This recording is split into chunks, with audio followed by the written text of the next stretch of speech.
For those that do not know about earnings, most people, they follow earnings whispers on Twitter. So Twitter is very, very active when it comes to trading. Aside from Instagram, honestly, if you want to learn more about stocks and how to trade, one quick tip that you can do, you can just come to Twitter, do hashtag SPY, right? When you do hashtag SPY, you're going to have all different types of investors and traders give out plays. They will give out their own sentiment when it comes to the stock market. And honestly, that's a very good way for you to learn about the stock market, different strategies as well. There's a lot of education when it comes to Twitter. So I highly, highly recommend you just to look at it even just once a day before the market opens. There's really, a lot of good information here on Twitter.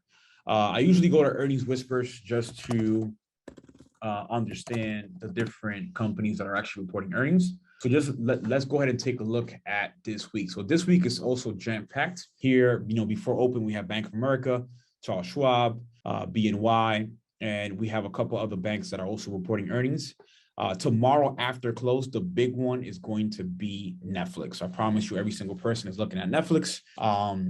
If you're going to play earnings, just do a straddle. So what is a straddle? A straddle is where you basically go for a put and a call at the exact same time. As you all know, when it comes to earnings, it would drastically go up or it would drastically go down. So you will definitely make a lot of money off of one and you will cut the loss on the other one. So that's one way to play earnings, this quote unquote, the safe way is to do a straddle.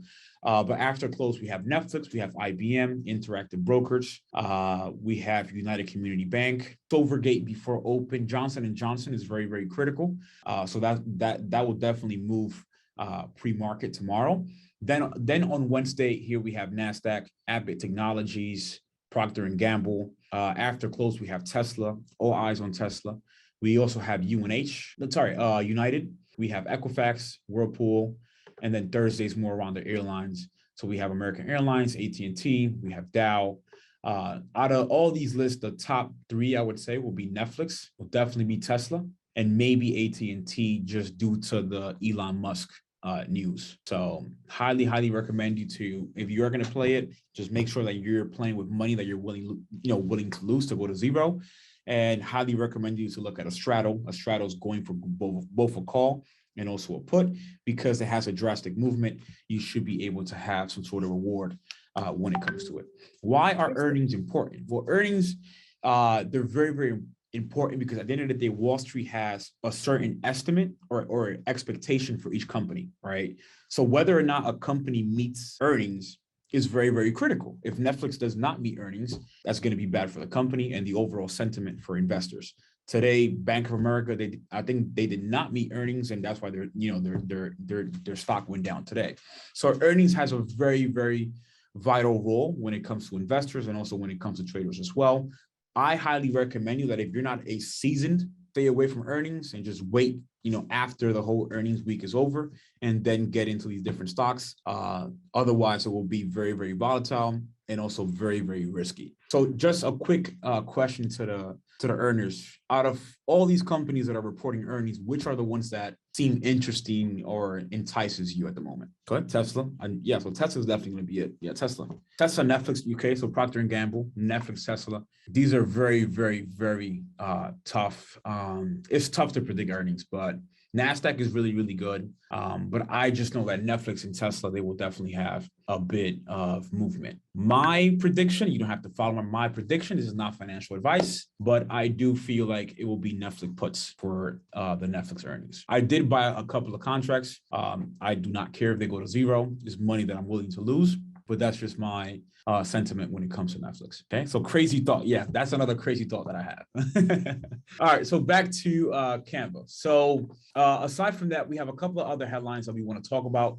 Goldman Sachs, they see some risk when it comes to the U.S. economy. I think all of us, we see a risk when it comes to the U.S. economy, that it will stumble. Right now is really, really bad. Inflation hit 8.5%. I think that my prediction was 8.2. So 8.5% when it comes to inflation, not the greatest economy at the moment. And then they're anticipating that we will fall into a recession in the next 24 months. I highly, highly agree with that. This is why I tell people all the time, make sure you save money for the rainy days, because I do feel like things will get even worse than what they are right now. So make sure that you are, again, investing long term, but I want you to have liquid cash that if anything happens, if it really gets bad, you're able to sustain yourself and you're able to provide for your family as well. Oftentimes people say that, the best time to invest is when it's red. Highly, highly agree with that. But at the end of the day, having liquid assets can definitely help you out, especially during a recession. We all remember 2008, and 2008, it was bad. I mean, the real estate market crashed, everything crashed. And I don't remember how old I was, but I was very, very young. And I know that we definitely felt it in my family, right? So I don't want anyone to go through that. Sadali says that inflation is costing me hundreds a month on gas and groceries already. Yeah, like before, if you went to the grocery store, you would come out with a whole cart full of food. Now, 2 to 3 bags or even 2 bags is already $100. So things are definitely bad. Okay, so save for the rainy days and make sure to invest long term and dollar cost average when it comes to your investments. ETFs, in my opinion, is the best investment. You could look at VU and VTI. So I'm just going to drop it in the chat here. VU and VTI, they are part of Vanguard. I personally buy every single week. I don't care what the price is at. I buy every week. I have it on autopilot, right? Zaya says, even the vegan plant-based food is running low. Yeah, like things are bad. Things are really, really bad. So please make sure to, put yourself in position. The one thing that I do recommend is that if you don't have a high yield savings account, please make sure to call your bank after this call and see, what type of opportunities you may have to, to transition from a traditional savings account to a high yield savings account.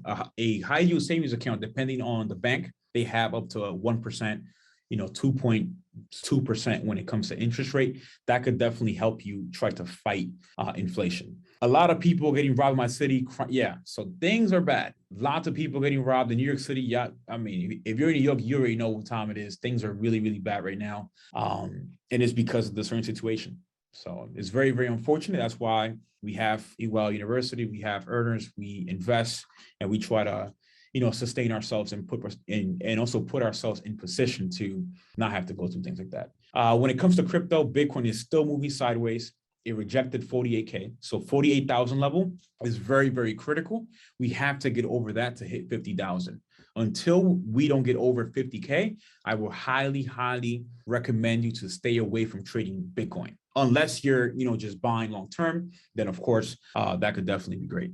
Andrea, I just transferred my sacred stash from my big bank to Amex online. Yeah, with a 5%. Yes, so highly, highly recommend you. Amex has a really good program when it comes to the high yield savings account. That's one way to beat inflation. So when people ask you, or when they say, oh, if you didn't get a raise of 8.5%, then you basically lost money in the last year. One of the quickest way to actually beat inflation or try to fight against it is by going to a high yield savings account. When it comes to Bitcoin, it has to stay above 40K. Once we get below 38K, we're definitely in a bear market. You could definitely buy at 38K. I would like to see Bitcoin go back to the 20s. That would be a great position to buy Bitcoin.